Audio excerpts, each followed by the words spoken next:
dục mình ôn nữក្បែរបងថ្ងៃនេះស្ងាត់ដល់ហើយមួយដែលធ្លាប់មកទីសពមួយដងមិនឃើញមកទៀតសោះសូម្បីមនុស្សម្នានៅតាមដងផ្លូវក៏មិនឃើញមានថ្ងៃនេះមិនដឹងជាថ្ងៃល្អឬក៏សំណាងទេ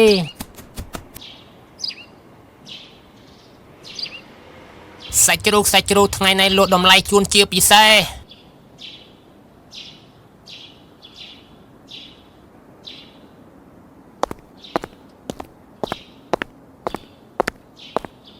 កូឡាបបងគិតថាបងមករស់នៅទីនេះខ្ញុំរកបងមិនឃើញមែនទេក៏ដែលមានឈ្មោះល្បីដូចជាបងទោះបីជាទៅដល់ទីណាក៏ដោយវាដូចជាដួងតារាដែលរះនៅលើមេឃក្នុងពេលរាត្រីដែលមានពន្លឺស្រស់បំព្រងចំណែកឯភ្នែកទាំងពីររបស់បងពុកមាត់របស់បងទាំងសម្ដីដ៏ប្រហែលប្រហែលរបស់បងពិធីកាប់សាច់យ៉ាងរហ័សរបស់បងព្រមទាំងការជក់បារីរបស់បងវាពិតជាស័ក្តិសមនឹងរូបបងខ្លាំងណាស់ប៉ុន្តែបងជាប្រុសដែលមានឈ្មោះល្បីបងមករកស៊ីលក់ដូរទៅវិញទោះជាយ៉ាងណារឿងផឹកស៊ីយប់មិញបងជពាក់លុយធីបខ្ញុំ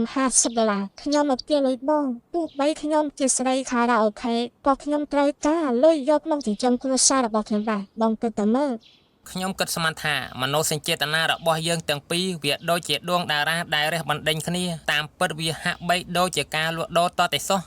រឿងស្នេហាទៅត្រូវការចាយឬដែរខ្ញុំដឹងហើយបើខ្ញុំមានប្រាក់ខ្ញុំឲ្យនាងទៅហើយណែឥឡូវអញចេះតែចោះសាច់ជ្រូកមីដុំនេះខ្ញុំកាត់ថ្លៃថើបនាងមីខ្សើតការពីយកមិនទៅចោះហកនេះយើងគិតថាដូចគ្នាទៅចោះយកទៅចោះគ្រាន់បានទេកុំទៅជួបគ្នាទេបើមិនចំតទេយប់នេះជួបគ្នាកន្លែងចាស់ស្អាតទេបើមិនយកអត់បញ្ហា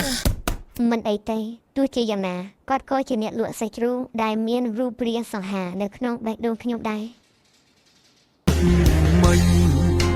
អូននៅក្បែរបងថ្នម